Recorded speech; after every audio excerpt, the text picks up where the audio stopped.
aurait pu peut-être venir. Et à partir de ce moment-là, mën nañ ko jox parole.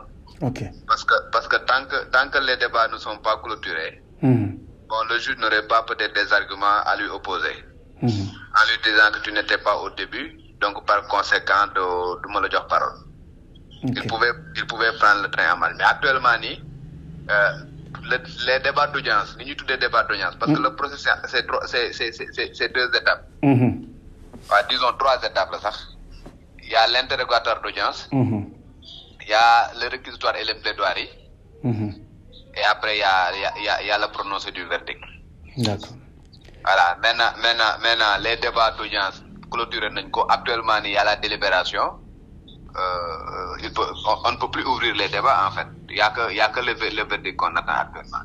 D'accord. Même si la première phase est respectée, deuxième phase est respectée.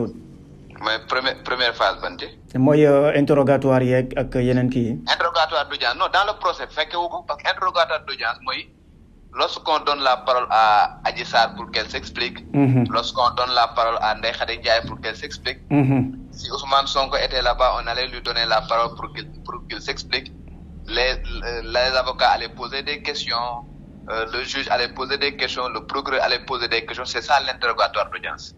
Ok.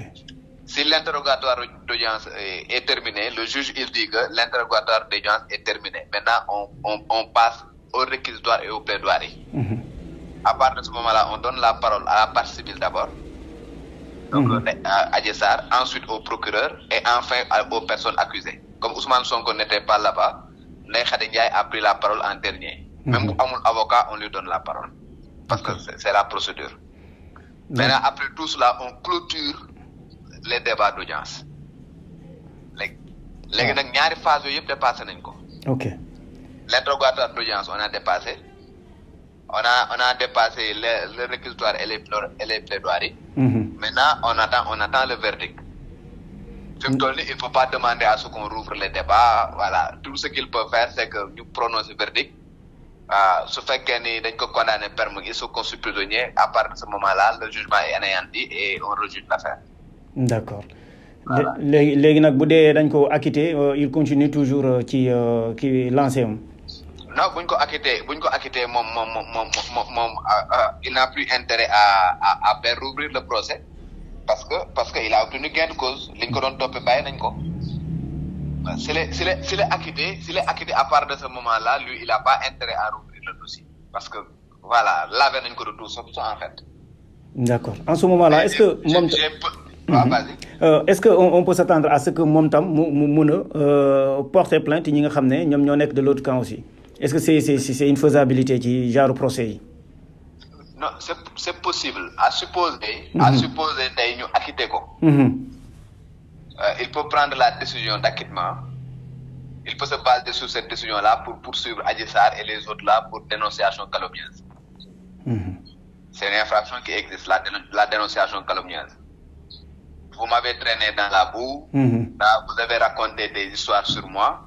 Pendant des années et des années, vous m'avez empêché de vaquer à mes occupations. Et par conséquent, moi, je veux que tu condamnes pour dénonciation calomnieuse et que je réclame des dommages et intérêts. Il a la possibilité de faire ça. En revanche, ce fait qu'il est acquitté au bénéfice du doute. À ce moment-là, il ne pourra pas prendre la décision pour poursuivre sur la base de cela. Parce que le bénéfice du doute, on suppose que c'est une faculté qu'on te donne, c'est un privilège qu'on te donne, mais on n'est pas sûr que tu es coupable, mais on n'est pas également sûr que tu es innocent. Alors que pour quelqu'un, il est acquitté purement et simplement. À ce moment-là, il aura la possibilité de poursuivre les autres là pour dénonciation calomnieuse en se basant sur la décision de justice. D'accord. Je donne l'exemple de Sitor Ndour. Sitor Ndour, président de la comme ça, faut par exemple, Sitor Ndour, il a été acquitté au bénéfice du doute. Ok. Il ne peut pas poursuivre la fille et sa maman pour dénonciation calomnieuse.